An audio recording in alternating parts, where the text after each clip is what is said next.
can get started right away. Dan, you advertise the e-pitch so much. 1 minute, arguments in favor of EMS. If you pitch for which pitch? Why EMS is a good training? What's the pitch for people who walk out of this room? 1 minute and... Well, it's really important to understand what the customer wants to achieve, and the topics are efficiency, time saving. These are the points I would definitely focus on, and the type of training. Well, the personal trainer, the care taken of you. Often in a fitness studio, you go there, you train, nobody looks at what you're doing. The training is really fun, and you've got the one-on-one, and these are the points that take priority. This is what I would do, and looking after the client and the emotional contact and connection to the person. Does it make sense? Makes sense, absolutely. Could you hand on the microphone to Professor Kemmler? Because if you had to do an e-pitch, 1 minute, to say why EMS makes sense from the scientific point of view, what would you say? Well, it's fun, it's time efficient, it is efficient. There's no more you want to do. It's really tailor-made for the elderly. They're taken by the hand. Goals are accomplishable. They are made for the elderly. Reduced fat, functional capabilities and skills are enhanced. So if there is a target group for EMS, it's the elderly, no doubt about it. André, turning it around, asking you, would you also have an e-pitch for competitive sports people? Well, to me, the argument is that I try to explain to the player that in a short period of time, you've got a new training stimulus and can gain more and get more out of it. And ambitious players who train a long time on a certain level, they appreciate it. They know how difficult it is to get the extra 4%. But in general, well, they are not very keen on doing EMS. EMS also, hurts. It's also well associated with an adaptation phase, and it really, hurts. And I have to risk that in training I do not provide the 100% performance. And then in addition to that, there are many stories out there, a lot of talk about EMS, that it may be damaging high CK levels. And we know that this is not as serious as that, but within many athletes you find it, this knowledge. And then an argument that's missing is, this is not a training building on muscle mass, and my players, they work based on, direct effects they would like to see when they look at themselves in the mirror. But this is an argument with which I can get them. So they approach me, they say, I want to do something, I want to have a muscle gain, and this is the first argument I can motivate them, and then step by step I can, get them and wow them.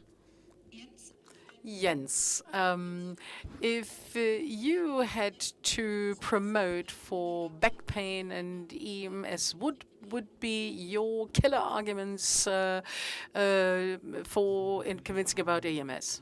I would really say that EMS is the most efficient training you can use for your back.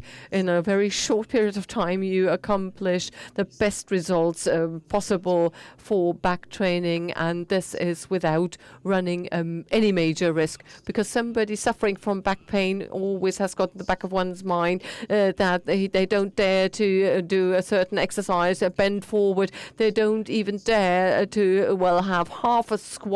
Even when they sit down, they sit deeper, with a thought in mind that I've got a back problem, and so it's wonderful.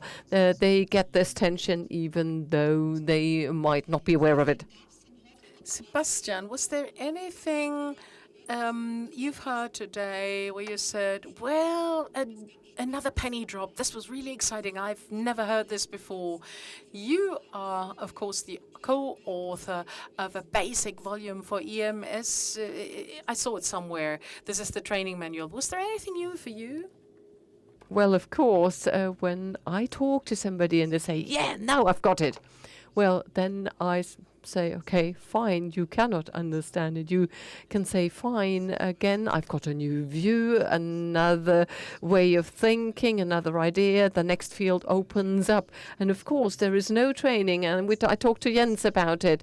Well, I've gone through, we delivered 40 level 1 trainings. And each and every time I leave and have learned something new, it would well be preposterous to say I know everything and I haven't learned anything. There are some fields where I'm relatively at the very beginning in terms of my knowledge level. I do not have core competences because I do not have a lot of time. The day only has 24 hours and 365 days a year. I've got a field I invest plenty of time for, and I cannot move into other fields of interest. Many new things, the new studies presented by Andre, Professor Dr. Kleinöder in the morning. Also great information for me. As you're talking about Dr. Kleinöder, what's stuck in my mind is this double strategy, a double stimulus, mechanical stimulus plus EMS. Either do HIT or do EMS, but not couple the two things, Stefan.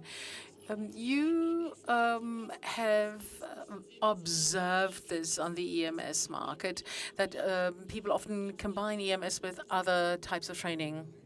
Well, I can make a start, and then I would like to hand over to Jens and Sebastian briefly.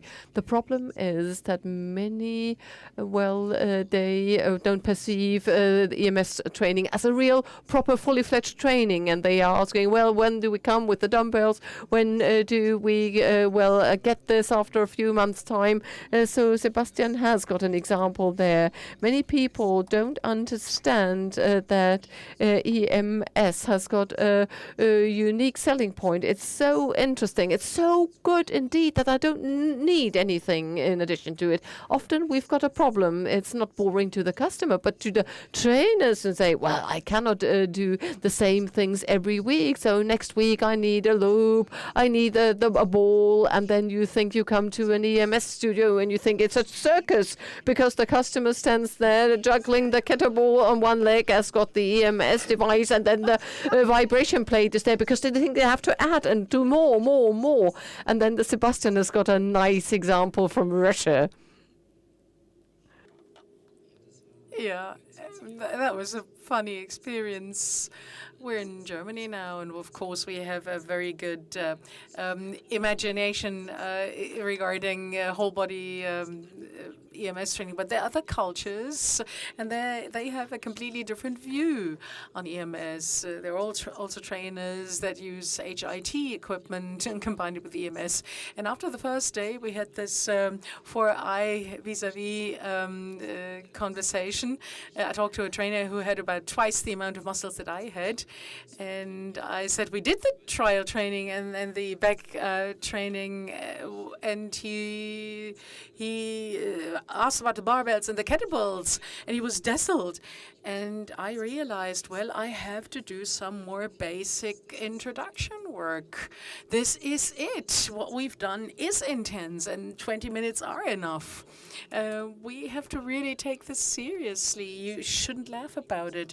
This is some more development work, a curve we have to go through. The problems are increasing because trainers or instructors feel bored, and then there are trainers that have 100 customers using equipment, and it is hard for them to tell, well, we're doing some training without any equipment now. This will be an issue over the next 1 or 2 years, where we have to place a lot of emphasis on pushing things in the right direction. And this is, I would like to thank the Sports University in Cologne for the study. This is exactly what we wanted to hear. You've confirmed what we've been saying for 3 or 4 years. I can actually open up an orange juice and toast to it. When we take the bottom line, could we sum up and say less is more when you talk about EMS? Christine, you talked about it before. You had a client who wanted to train 10 days in a row, with EMS. This is a wonderful argument, take the wind out of the sails of overambitious people. This is exactly what I learned today. Earlier this week, I provided a level 2 training for fully trained instructors from the international arena, and we had about 50 pieces of equipment. The only trained instructor from Estonia took place. You wouldn't believe what's going on there, she said. We have instructors now who work 6 times a week with EMS every day, and on Sunday, this is the only resting day. But she's the only one who's successful with her customers training EMS. So there's one customer training 6 times a week, and she's the only instructor who doesn't do it. She's successful with 1 OMAX 2 trainings, and the others are really exhausting themselves. It's nice for the purse in the short run, but in the long term, the results are 0. Second case in point. One instructor told me he manages his own studio. He took it over. And after a week, he actually locked up the kettlebells, the tapes, the barbells, and the instructor said, well, I can't do any exercises anymore. When I travel, I always know, is the customer bored or is the trainer or the instructor bored? And in 99% of the cases, the instructor is bored. And this, of course, transfers, is infectious. When I do a squat, then I do the squat once a week in the EMS training for 12 or 20 repetitions, and that's it for the rest of the week. When I come next week, I have long forgotten that I did squats. This instructor, however, does this with 50 customers. So he actually does 50 squats with, and this is why this guy is bored. Friday afternoon at 5 p.m. And the Friday customer is so surprised that he always gets new exercises. It is usually due to our own attitude. It's also very important, the customer who gets all the great exercises on a Friday, and then you land on Facebook because it's then recorded, posted on Facebook to generate leads, and you might have just the opposite. You may also deter people from doing it. One leg standing there like in a circus, and they say, oh, no, that's not for me. So you have to be very careful as to what you communicate to the outside world in terms of training methods.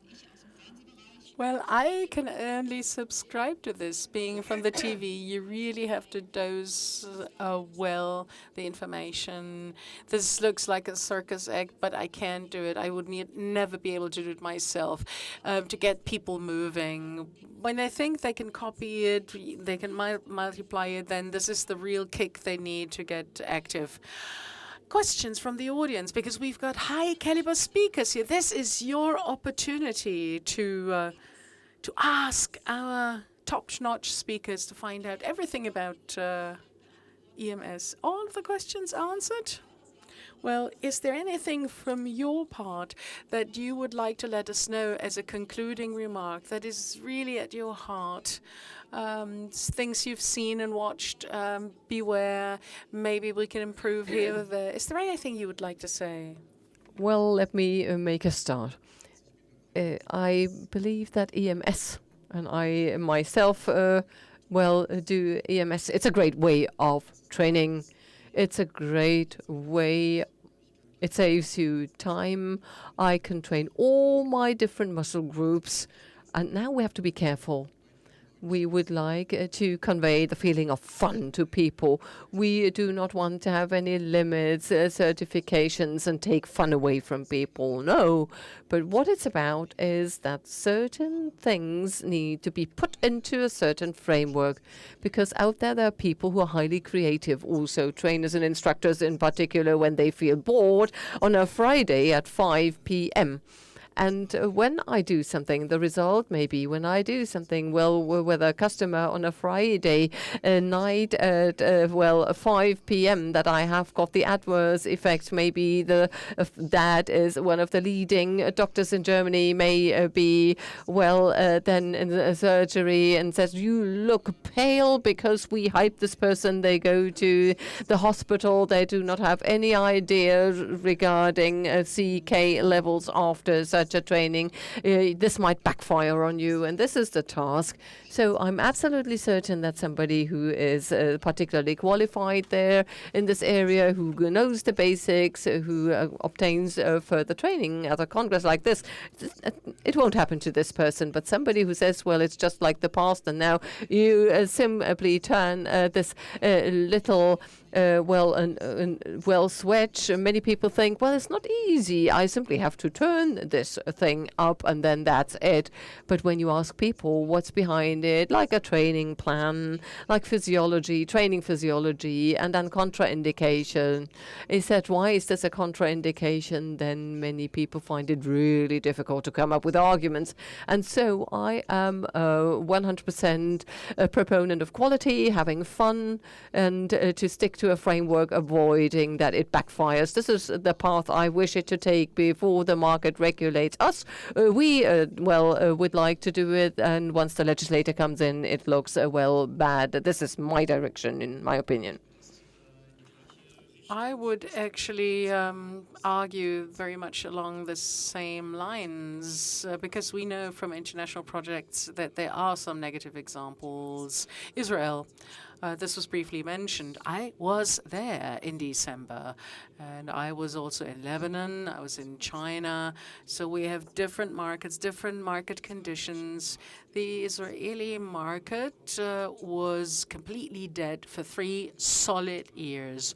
One piece of equipment sold in 3 years because the health ministry issued an official warning.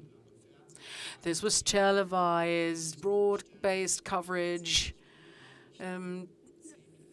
prime time news, and 10-minute negative coverage about EMS. And after that, nobody wanted to do EMS. There were masses of cancellations. A remark on that one? Yeah. No mic, no. And this market died immediately. And this was regulated, therefore, because they made mistakes. And before such a thing happens, we have to really emphasize security. Sorry for interrupting you. Well, I used this opportunity to ask, the pros. Well, first of all, thank you very much for your contribution. I'm here for the first time that I get back into this particular sector. When you talk about bad press, I am the one who unfortunately gained negative experience. This is also part and parcel of the whole thing. But I could see and learn. I had a gut feeling that it's not due to the industry as such, but that I had the wrong person instructing me, the wrong trainer. I've come here to, get back and to experience hope one more time. So thank you very much for coming up with so much scientific research. And I think I will join again. I will be a daredevil again, and try to go for another training. What with? There are so many devices. Maybe I do purchase a private device. Maybe once I'm convinced personally, I will be able to recommend it to other people. And then downstairs there is so many devices without cable, even with automated operation, where you can operate this yourselves. What would you say about these devices? Where should I keep my hands off? Well, I think we can all comment on this.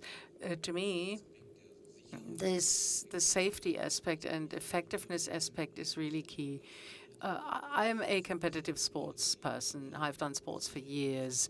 And I have a counterpart that constantly challenges me, asks about my needs. And this makes this technology so safe and so effective.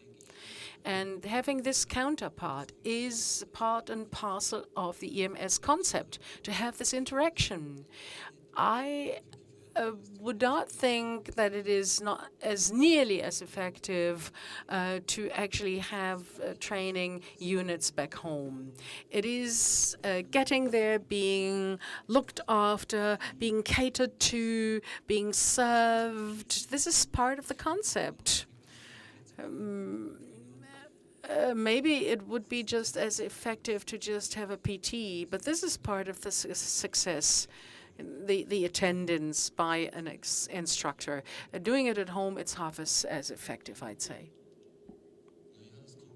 Well, how dangerous is it?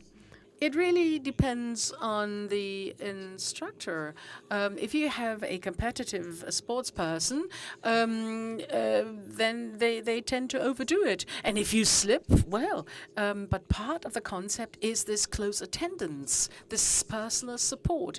It is important to us to ensure this close cooperation.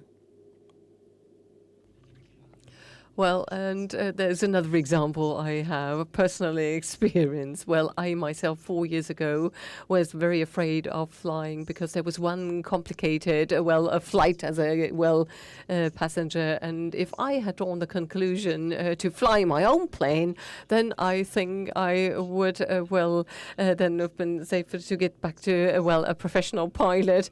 And there the probability that it happened a second time to me would have been a lot lower. So, well, just take a trainer, ask about the qualifications and let them show you their qualifications.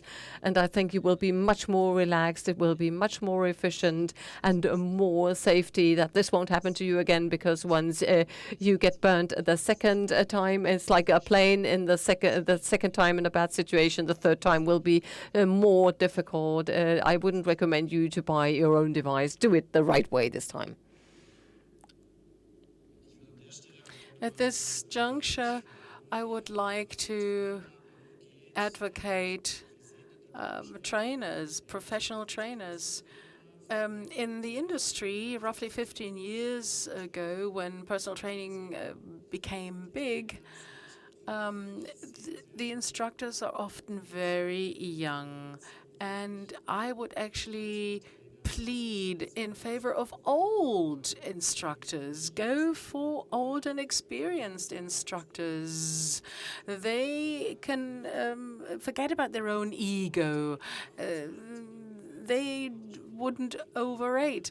They would use their empathy to train you well. I can only speak out of my own PT experience. The most successful PT was also the oldest I've ever met, because he knows to build rapport on their level with customers, and this is important. So when you find somebody as a trainer, the chemistry should work all right. The same vibes, good vibes. You should be able to trust your instructor. This is so important. Are there any further questions on your part? Oh, do go ahead. Yeah, mic. We need a mic right there. Well, the lady with the white blouse. Well, I don't have a real question, but we also have 2 EMS studios and 1 regular studio. And of course, when we represent this senior generation, we got started in '97. Of course, I can verbally kill them. I am even assigned to the individual shifts by my team to be available everywhere. As a founder or as an operator or manager, the costs that are involved for getting the right staff, this is almost not feasible.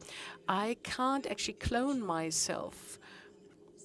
I have a certified sports teacher who comes once or twice a week when I'm unavailable. But the young people, I just said a minute ago, you have to have a mixture. 1 week of EMS and 1 week of conventional training. Singing during the training, for instance, and doing things. And that simple squats can also be the most horrific thing in the world if you don't do it right. We, as entrepreneurs, can't be everywhere to make sure that we've got always the right people. I want to make sure that when people actually leave us, that people love to come back. And this is why we started training our own people. Sales training, technical training. We have sports physiotherapists. We have a specific tennis department, for instance. But to really implement it with all of the associated costs, this is really tough. Well, let me comment on that. Your statement is the following. In financial terms, you cannot manage to equip the trainer with all the knowledge and skills they need. No, we're all young. We're all starting in EMS. Theoretically, we could not actually hire a studio manager. How many trainers do you have? 10 instructors. Of the 10 trainers, how many of them love what they do, live what they do, are highly motivated to, further train, further developed, and, have got their own initiative to say, well, I buy a book, I do it. All of them, all of them. Or 100% one, I have to push a tiny little bit, but anyway.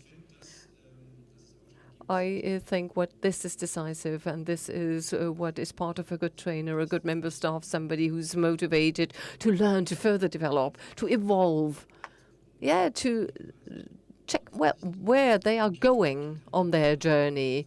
You cannot only rely on the employer they have to pay, and then I tell you, you've got the wrong trainer. The trainer has to burn for it, has to want to learn it and further develop. Well, this is my opinion.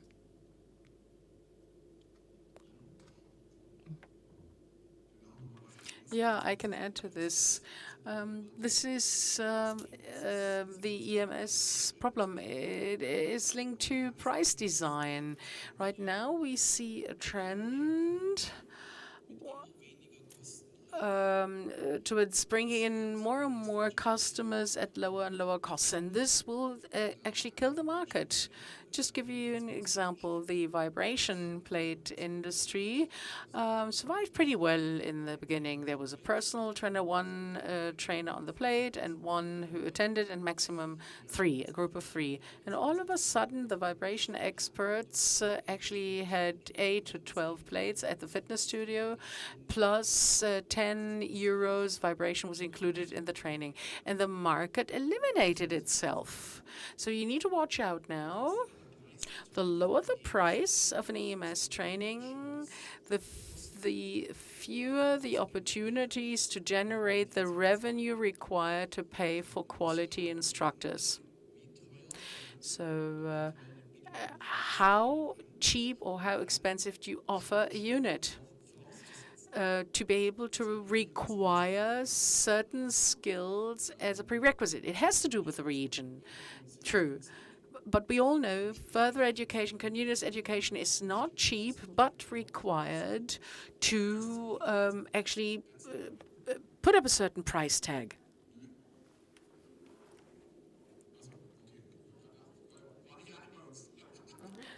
Not all of them have seen us yet for training.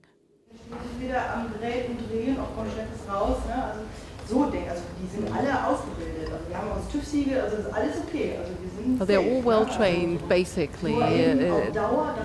This is not the problem here. Und auch wieder Verkauf, und dann ist das ja auch immer Samstag, Sonntags und es ist eine Hausnummer. Ja, okay, das haben wir jetzt nicht mehr mitgekriegt. So staff also need prospects for the future. So trainers, they do have 1 year, and after 1 year they think about what to do next. So they really need potential and develop possibilities of further developing. This has to be integrated into the structure, in my opinion. I was 14 years ago. I was in that situation. I was full-time employed when I came here to Cologne at a major British fitness chain, and I was in charge of 32 PTs, but I was employed myself. And there are big differences. how much PTs are prepared to invest themselves to act as role models. As you rightly said, as soon as the cat is out of the house, mice are dancing on the table. But this only occurs if the mice aren't really convinced about what they're doing. This is exactly the point. When you actually have 32 personal trainers, you can imagine what it's like. 10 are successful, 10 are mediocre, and 10 are so-so. And those who are less successful in big studios have to look after the areas because the best trainers are booked up. And this means that the best PTs or best instructors are not with the people looking after the personal attendants. The good ones are gone pretty quickly. You say they should actually leave you kissing your hand. They should be absorbed by the market. This is what I can see in the Lebanon right now. They're training like mad, and they're actually bought up by other countries. They're gone. After 1 year, all instructors are gone. You can't even finish the training. This is not a good situation either. So who can you actually entrust this responsibility with? Who is capable of actually managing the instructors as part of the team? Okay, you will be given the responsibility for motivating the instructors.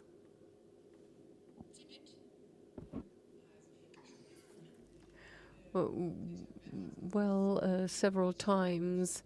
Well, I was surprised. Well, old trainers can certainly be good trainers, but only because they're old, they're not necessarily good at the same time.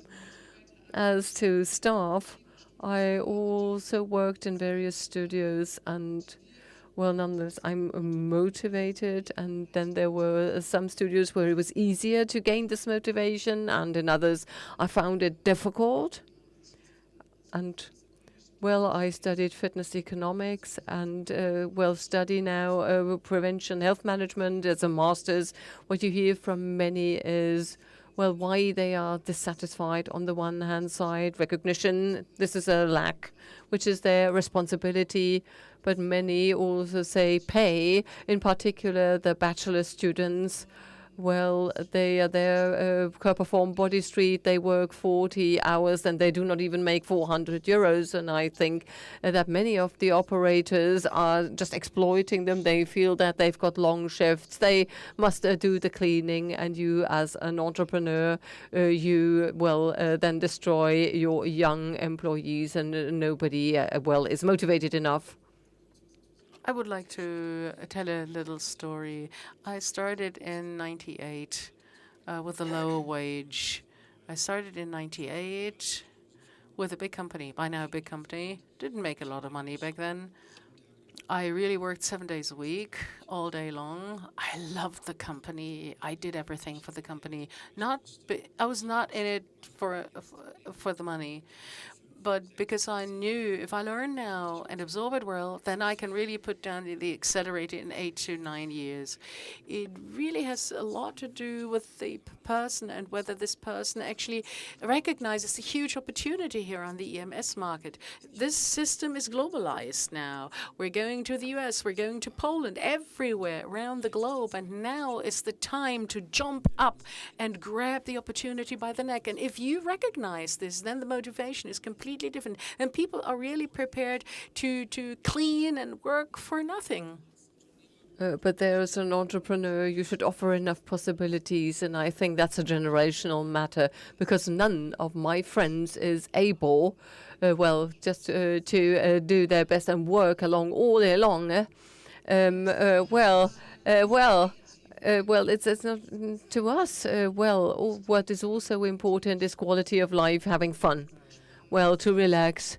Well, this is why your generation is suffering from burnout. Yeah, and well, ours is unemployed. This is a generational gap discussion. Well, I move away from this generational issue. I also realize it's the generation plus the industry as such, because let me build the bridge to physiotherapy. they pay quite a lot for their training. And they keep paying once they are well-trained therapists. They pay large amounts to continue this whole endeavor.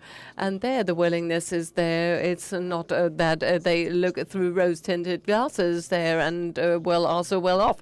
The approach is, different. They even make less at the end of the month during their training. They even pay, in addition, they pay through their nose. And there's a higher level of satisfaction than here in this area of training. So it's not only due to the money, it's also associated with the expectations I'm harboring as a trainer, what I want to accomplish, and of course, yes, quality of life, etc.